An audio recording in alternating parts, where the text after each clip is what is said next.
Militer Rusia menunjukkan awak tank menghancurkan musuh di garis depan. Awak tank T-72B3 bergerak ke garis depan pertahanan musuh di salah satu arahan operasi militer khusus untuk memajukan unit senapan bermotor kami dan memberikan serangan api yang kuat. Setiap hari para prajurit melakukan pekerjaan rutin mereka dan mencapai prestasi yang pasti akan tercatat dalam sejarah. T-72B3 adalah versi modern dari tank tempur utama MBT T-72 era Soviet. Ini adalah varian yang ditingkatkan yang menggabungkan berbagai peningkatan dan peningkatan kemampuan tempurnya.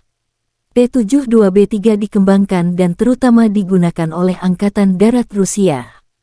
Program modernisasi T-72B3 bertujuan untuk memutakhirkan tank T-72 yang ada untuk memperpanjang masa operasionalnya dan meningkatkan efektivitas tempurnya. Tank yang ditingkatkan telah dikerahkan oleh Rusia dalam berbagai konflik dan terus menjadi aset penting dalam pasukan lapis baja mereka.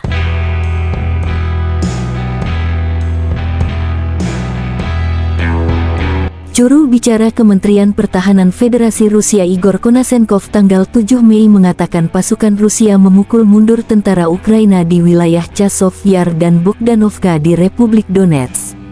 Di wilayah Donetsk, setidaknya 185 militer Ukraina dan tentara bayaran asing tewas sepanjang hari.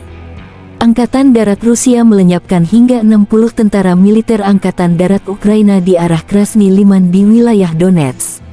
Penerbangan Rusia, pasukan rudal, dan artileri kelompok pasukan Rusia menghancurkan 98 unit artileri Ukraina. Prajurit dan perangkat keras militer Ukraina di 119 area digempur dalam 24 jam. Pada malam hari, 22 drone serang Ukraina terdeteksi di Laut Hitam oleh sistem pertahanan udara. Semua UAV Ukraina ditembak jatuh oleh tembakan anti-pesawat dan perangkat peperangan elektronik.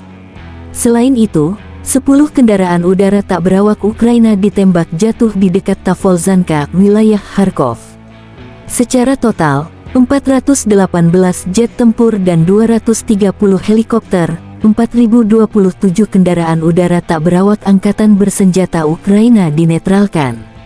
Termasuk 421 sistem rudal pertahanan udara, 9.014 tank dan kendaraan tempur lapis baja lainnya, 1.096 kendaraan tempur yang dilengkapi dengan MLRS, 4.754 meriam dan mortir artileri lapangan, serta 10.037 buah militer khusus peralatan dihancurkan selama operasi militer khusus. Terpisah, Presiden Ukraina Volodymyr Zelensky bertemu dengan delegasi negara bagian Utah Amerika yang dipimpin Presiden Senat Negara bagian Stuart Adams, yang juga termasuk perwakilan organisasi bisnis dan amal.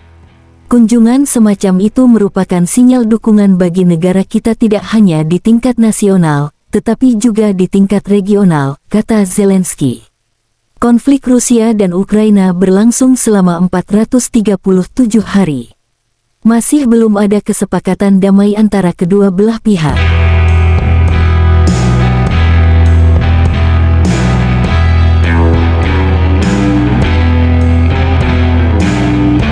Terima kasih sudah nonton.